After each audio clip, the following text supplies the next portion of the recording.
Que el Señor les bendiga, que bueno de nuevo estar a través de este medio, compartiendo la palabra del Señor juntos, analizando lo que el Señor quiere hablarnos a nuestras vidas. Hoy hemos leído del Evangelio de Mateo nuevamente, retomando nuestra serie de estudios en el capítulo 5. Y aquí Jesús explica los asuntos del reino. Recordemos que esta serie de enseñanzas bíblicas está dentro de la selección conocida como el Sermón del Monte. Y fue inspirada la serie o inspirado el Sermón del Monte y dado por Jesús a sus discípulos para prepararnos como ciudadanos del reino. Ellos, los discípulos, debían reaprender el sentido real de las escrituras, que habían sido, por llamarlo de alguna manera, pervertidas en parte por algunos líderes religiosos que buscaban su propia conveniencia. Jesús está sentado sobre un monte mientras los demás le escuchan. Y primero se dirige a la gente en general compartiendo el sermón de las bienaventuranzas. Luego se enfoca exclusivamente en sus discípulos, a partir de Mateo 5:13 en adelante, donde les habló de ser sal y luz de este mundo. Hoy retomamos la serie, luego de una semana dedicada a pensar y reflexionar sobre la muerte y resurrección de Jesucristo. Las orugas procesionarias, no sé si ha escuchado eso, pero bueno, son insectos que caminan siempre en fila india, una siguiendo a la otra. Donde quiera que vaya el líder, el resto le seguirá automáticamente. Hace algunos años, el naturista francés Henri Fabre hizo un experimento. Puso estas orugas procesionarias a caminar una detrás de otras formando un círculo. Y al centro puso comida. Lo interesante es que las orugas ignoraron el alimento y siguieron caminando una detrás de la otra durante tiempo y tiempo, formando un círculo sin acercarse a la comida. Esto nos habla del peligro de seguir a los demás a ciegas. Mucha gente simplemente sigue lo que hacen los demás sin analizar si está bien o no. Y su filosofía parece ser, todo el mundo lo hace, entonces yo lo hago así. Y era lo que sucedía durante el tiempo de Jesús. Jesús vino justamente a abrir los ojos para que el hombre dejara la religiosidad, en el caso de los judíos, y viera la real interpretación de esa escritura que había sido inspirada desde Moisés y desde los profetas tiempo atrás. Pero la gente era como estas orugas, iba una tras de otra generacionalmente. Jesús vino a dar luz para que la gente no siguiera caminando equivocadamente tras las reglas religiosas, tras los ritos que se apartaban de las escrituras, lo que originalmente decían. Había sido un asunto de equivocada interpretación por parte de los maestros que, como acabo de decir, generación tras generación se habían aprendido y se siguió dando erróneamente. En este capítulo 5, Mateo nos lleva a considerar el propósito de las enseñanzas de Jesús para los ciudadanos del reino de Dios. Y lo hace enfocándose a los rasgos del creyente. Y Jesús bosqueja los atributos básicos de las personas que reciben el reino. Cristo aborda situaciones conocidas por los seguidores de su tiempo y quienes en este tiempo le seguimos, como quién es Él en cuanto a la ley, los mandamientos como el no matar, que esto nace en el corazón humano, lo mismo que el adulterio. Realza la importancia del matrimonio como vínculo sagrado y hace conciencia del hacer juramentos a la ligera. El Sermón del Monte no pierde vigencia. En las enseñanzas del Señor Jesucristo hay claves para las interrelaciones personales y de comunión con Dios. Y uno de los énfasis de Jesús está en cómo construir y mantener relaciones correctas. Y el Señor ve estas relaciones no como algo sin importancia o superficial, que a veces nosotros lo tomamos así, sino como la esencia de la cual está hecha la vida. Conocer a Dios es nuestra máxima prioridad, pero el procurarlo no debe reemplazar o disminuir nuestras relaciones interpersonales con los demás, porque se convierte en religiosidad. Y ahí no está el Espíritu de Dios. Por el contrario, nuestra interacción personal con Dios debe hacer surgir en nosotros las cualidades de carácter que edifican realmente y que sostienen nuestras relaciones diarias. Del versículo 17 al 20, aquí vemos cómo Cristo cumple la ley. Para nada podemos pensar que Jesús haya venido a alterar, abrogar o reemplazar la moral contenida en la ley del Antiguo Testamento. Jesús no estaba dando una nueva ley, ni tampoco estaba modificando la ley antigua. Él estaba explicando el verdadero significado de la moral contenida en la ley de Moisés y el resto del Antiguo Testamento. Leemos en el versículo 17, no penséis que he venido para abrogar la ley o los profetas, no he venido para abrogar, sino para cumplir. Porque de cierto digo que hasta que pasen el cielo y la tierra, ni una jota ni una tilde pasará de la ley hasta que todo se haya cumplido. Aquí habla de la ley y los profetas. Se refiere a las escrituras del Antiguo Testamento en su totalidad y no a las interpretaciones rabínicas de ellas. Se refería a lo que ellos tenían como Biblia en su tiempo, que eran rollos a través de los cuales se enteraban del propósito de Dios en las Escrituras. Dice la palabra más adelante, versículo 19, de manera que cualquiera que quebrante uno de estos mandamientos muy pequeños y así enseña a los hombres, muy pequeño será llamado en el reino de los cielos, mas cualquiera que los haga y los enseñe, éste será llamado grande en el reino de los cielos. ¿Qué importancia hay en el enseñar de manera correcta la palabra?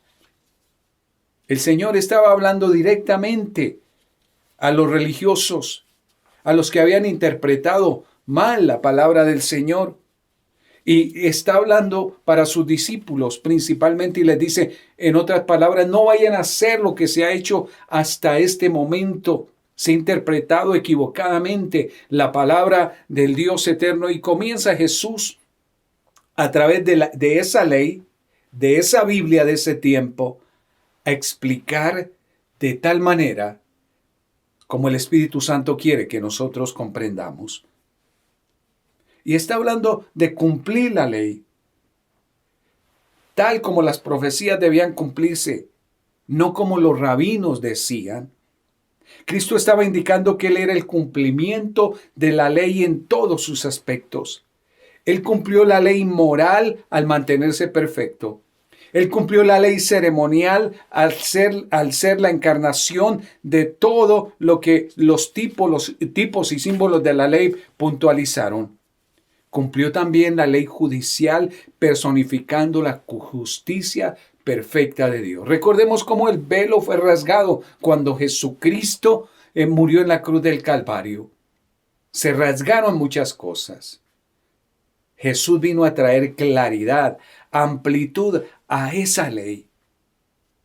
Luego, versículo 21, oísteis que fue dicho a los antiguos, no matarás, y cualquiera que matare será culpable de juicio.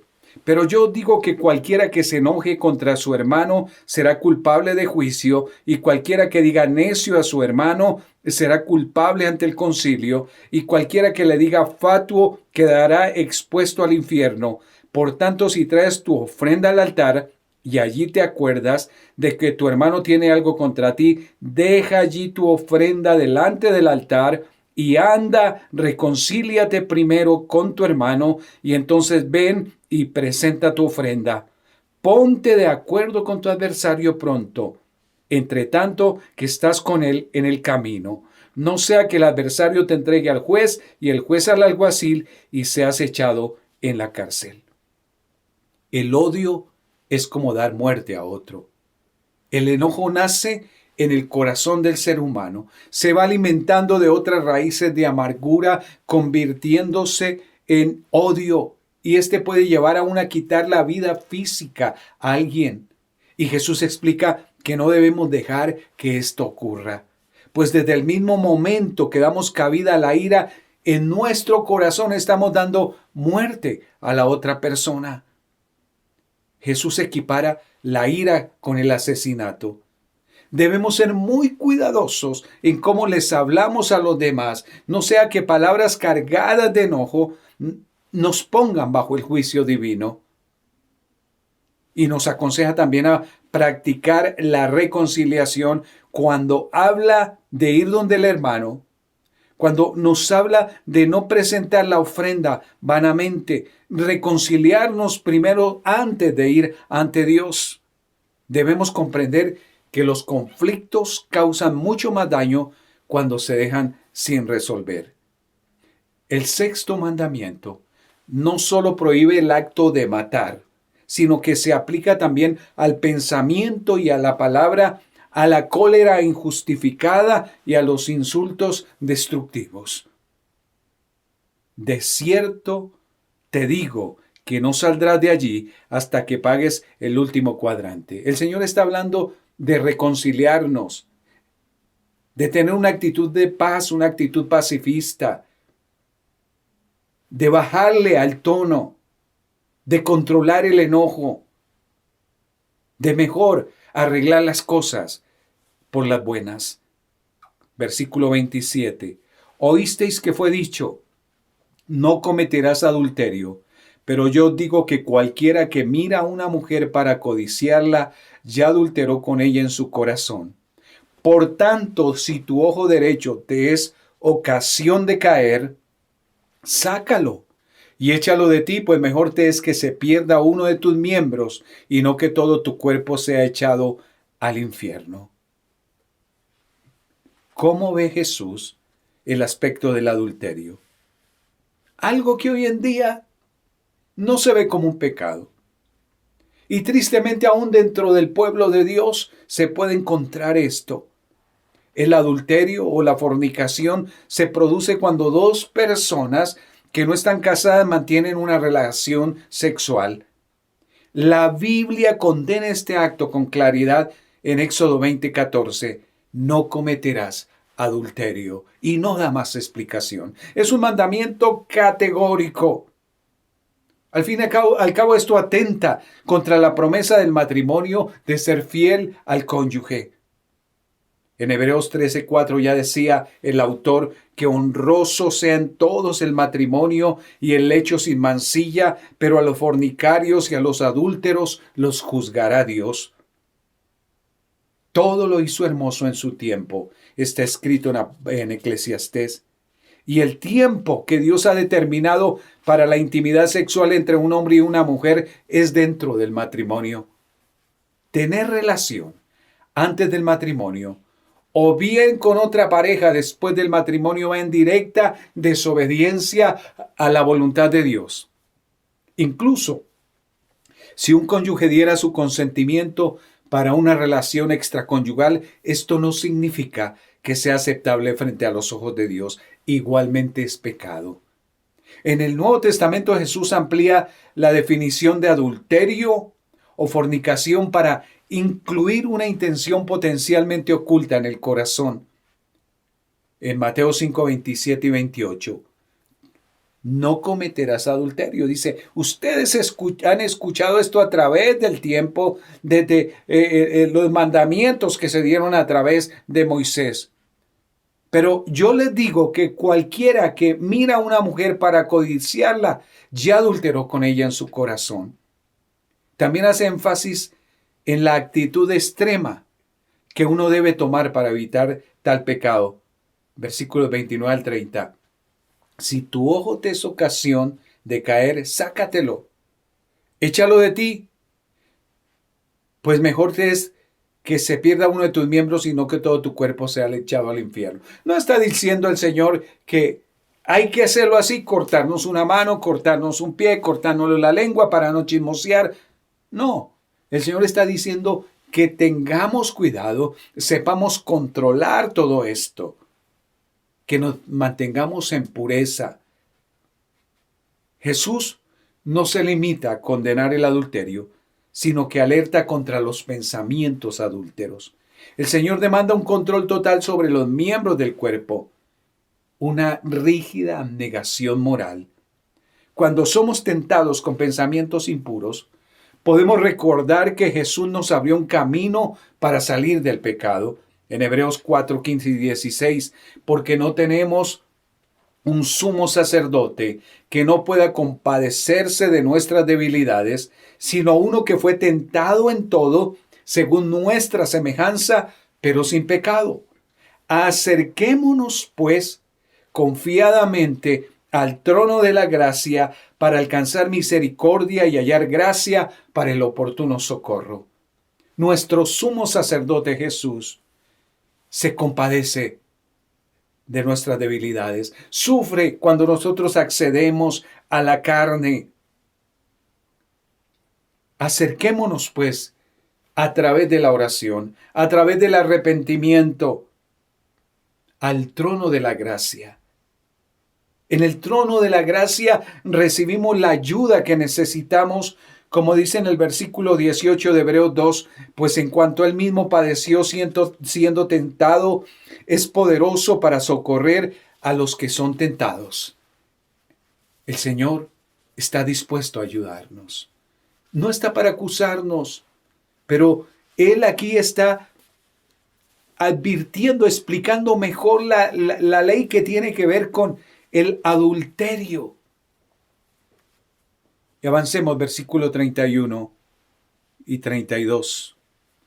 También fue dicho, cualquiera que repudia a su mujer, dele carta de divorcio.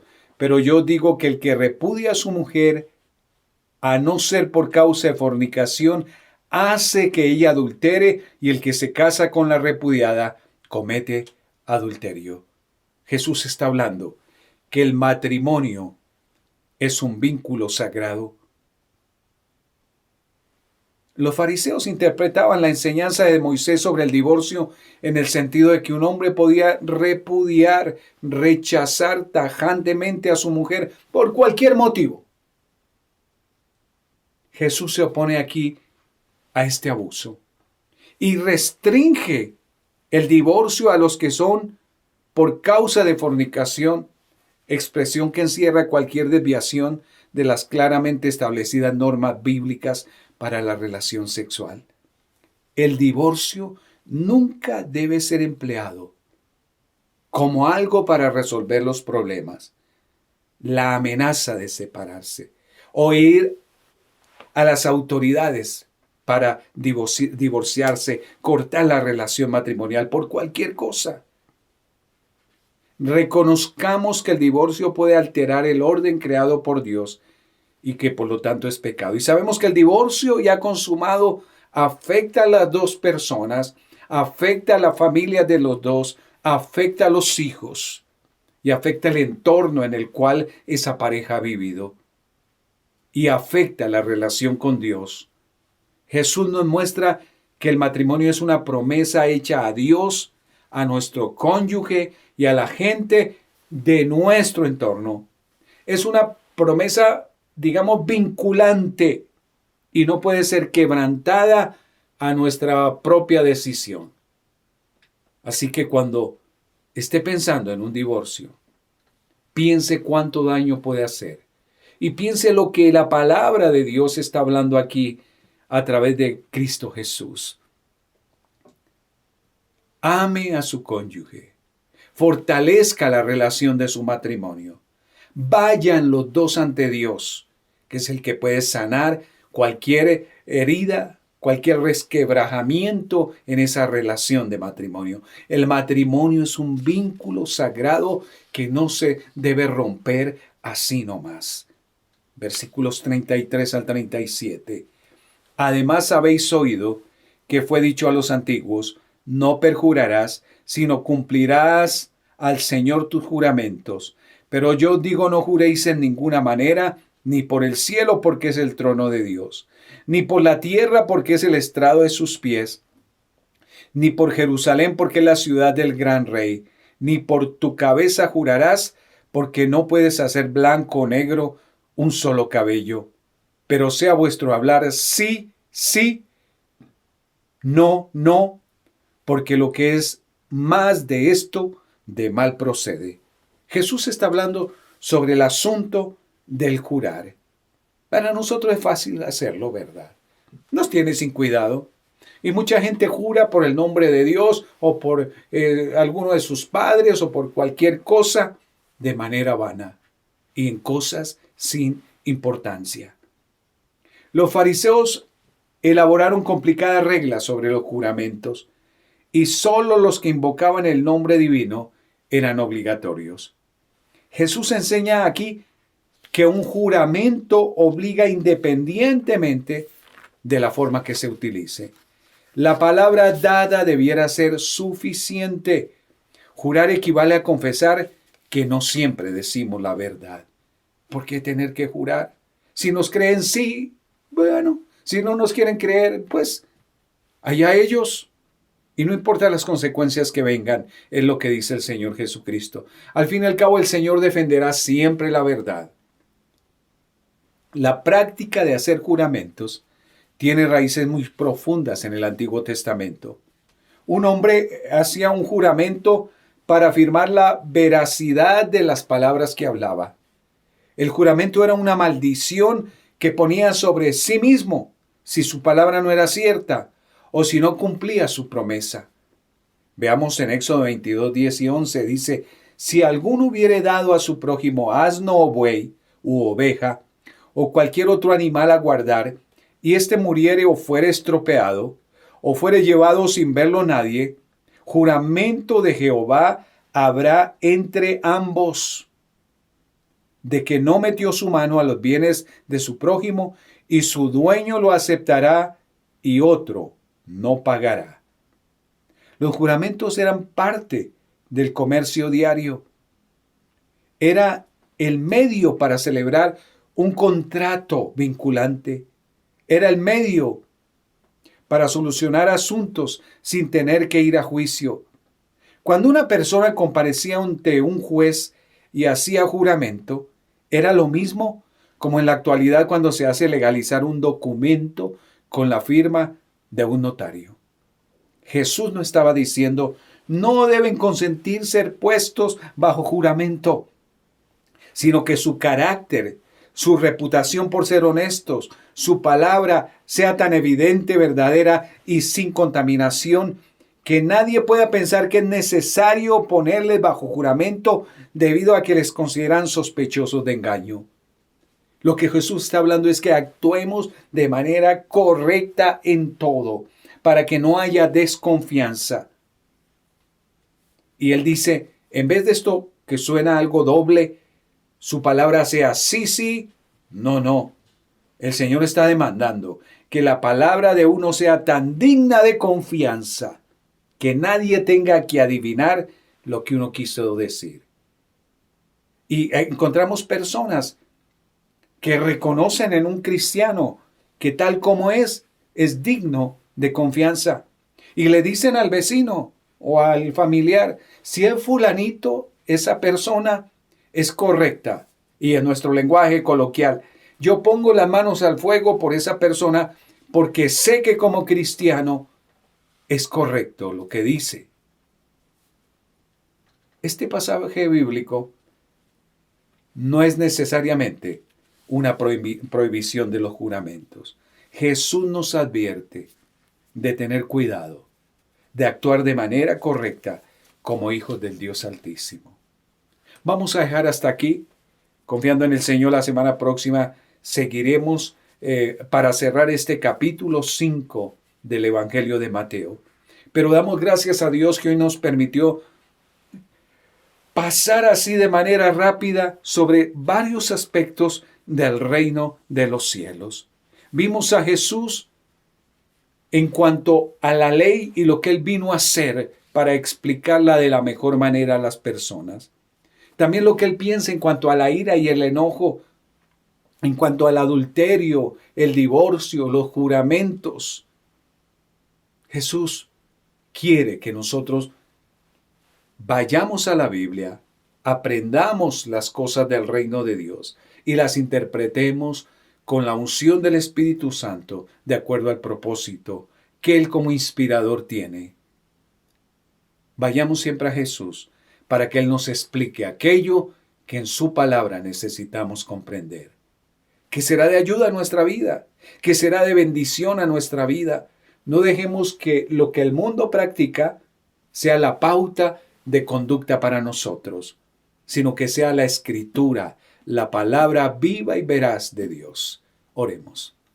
Nuestro buen Dios, Padre, en el nombre de Jesús, te agradecemos, Señor, porque hoy tú nos estás hablando, Señor, que como ciudadanos del reino de los cielos, debemos aprender a interpretar la Escritura, a comprenderla, Señor, para vivirla primero nosotros, para cambiar, Señor, todos esos parámetros equivocados que hemos aprendido del mundo y que los hemos vivido, Señor, quizás sin darnos cuenta o sí, Señor, desconociendo tu propósito y tu verdad, Señor.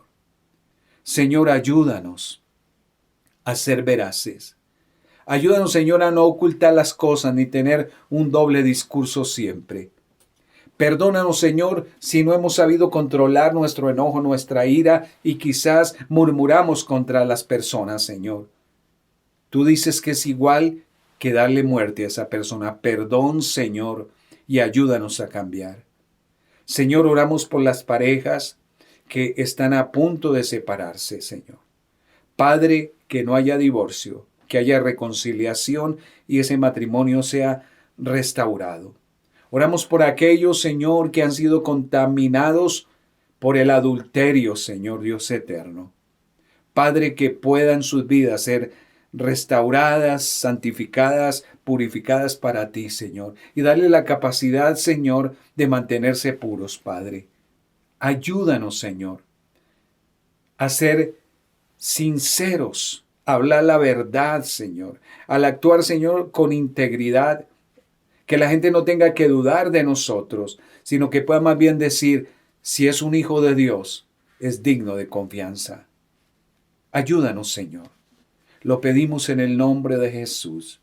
Te presentamos esta semana, pedimos tu dirección, tu ayuda, y que esta palabra que tú nos has dado, Señor, la podamos convertir en verdad, en carne viva en nosotros, Señor. Que diariamente la vivamos, Señor.